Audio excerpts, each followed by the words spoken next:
கர்த்தருடைய பரிசுத்த நாமத்திற்கு மகிமை உண்டாவதாக. கிறிஸ்துவுக்குள் எனக்கு மிகவும் பிரியமான சகோதர சகோதரிகளே, கர்த்தராகிய இயேசு கிறிஸ்து நாமத்திலே உங்களை வாழ்த்துகிறேன்.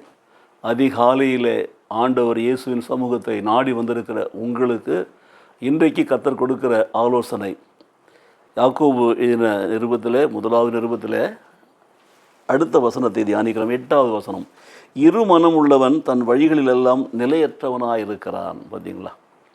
இந்த இருமனம் என்பது நல்ல கவனிக்க, மனசு தான் மிக முக்கியம்.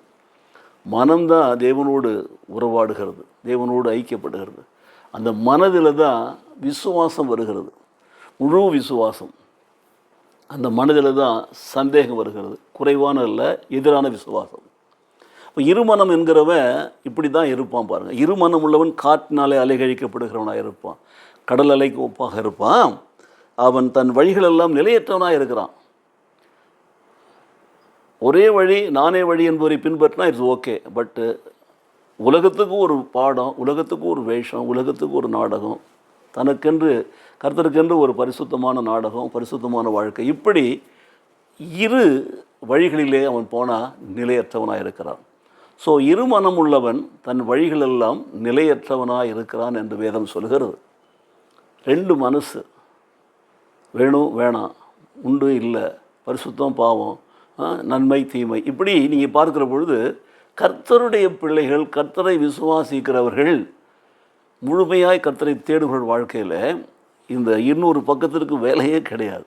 இன்னொரு மனம் அங்கே வரவே கூடாது. ஒரு மனம்தான் வேண்டும். அந்த ஒரு மனம் தேவனோடு இணைகிற ஒரு மனமாக இருக்க வேண்டும்.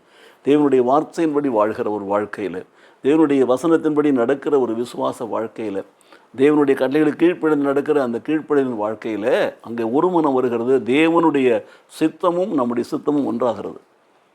அதற்கு பதிலாக வேறு ஒரு காரியத்தை உள்ளே வைத்துக்கொண்டு நாம் இப்படி கலக்கத்தில் தடுமாற்றத்தில் இருந்தோம்னு சொன்னால் நிலையற்றவர்களாக இருப்போம். அதனால தான் வசனம் என்ன சொல்லுகிறது பாருங்கள். இதே யாக்கோபு இந்த நிருபத்தில் 4ஆம் அதிகாரத்தில் நீங்கள் வாசிக்கிற பொழுது 8ஆம் வசனம் இப்படியே சொல்லுகிறது, தேவனிடத்தில் சேருங்கள், அப்பொழுது அவர்களிடத்தில் சேருவார். ஸோ தேவனுடைய கற்பனையின்படி, கட்டளையின்படி, வார்த்தையின்படி வாழ ஒப்புக் கொடுங்கள். அப்போது அவர் உங்களை நடத்துவார், நீங்கள் அவரிடத்தில் சேருவீர்கள். தேவனிடத்தில் சேருங்கள், அவங்களிடத்தில் சேருவார், அப்பொழுது உங்களிடத்தில் சேருவார். பாவிகளே, உங்கள் கைகளை சுத்திகரியுங்கள், பாவத்தின் பக்கம் போகாதீங்க, கைகளை சுத்திகரியுங்கள். இருமனம் உள்ளவர்களே, உங்கள் இருதயங்களை பரிசுத்தமாக்குங்கள். இருதயத்திலே தீய சிந்தனை, தீய எண்ணம், பாவ இச்சைகளுக்கு மேலே நாட்டம், கோப, தாபம், பொறாமை, காயமுகாரம் போன்ற காரியங்கள் எதுவுமே வரக்கூடாது. நம்முடைய மனம் தேவனோடு ஐக்கியப்படுகிற மனமாக இருக்க வேண்டும். தேவனுடைய வார்த்தைகளால் நிறைந்த ஒரு மனமாக இருக்க வேண்டும். தேவனுடைய பரிசுத்தம் நிறைந்த வார்த்தைகளால் நம்ம இதயம், நம்முடைய எண்ணம், நம்முடைய சிந்தனை நிரப்பப்பட வேண்டும். ஆகவே இருமனம் உள்ளவர்களே, உங்கள் இருதயங்களை சுத்திகரியுங்கள், தேவனுக்கு பிரியமில்லாத காரியங்களை தூக்கி எறியுங்கள். மனதில் அதெல்லாம் இருக்கக்கூடாது. There should be only one compartment there. There should not be two compartments. One for Satan and one for God. One for good, one for bad. One for holiness, another for sinfulness. இல்லை, இருக்கக்கூடாது. இந்த இருமனம்ங்கிறது அதுதான் காட்டுகிறது.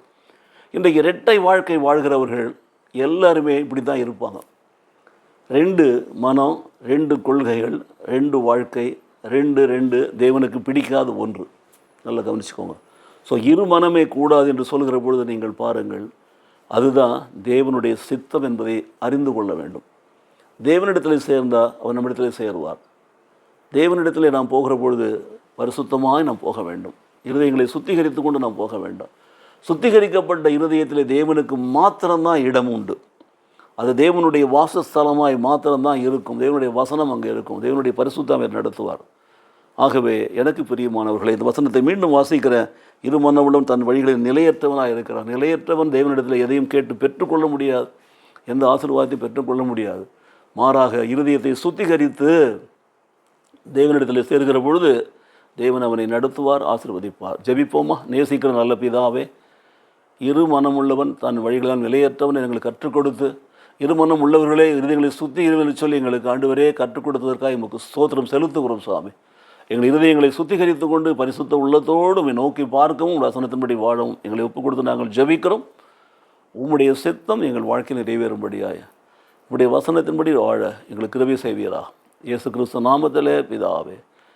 ஆமேன், ஆமேன்.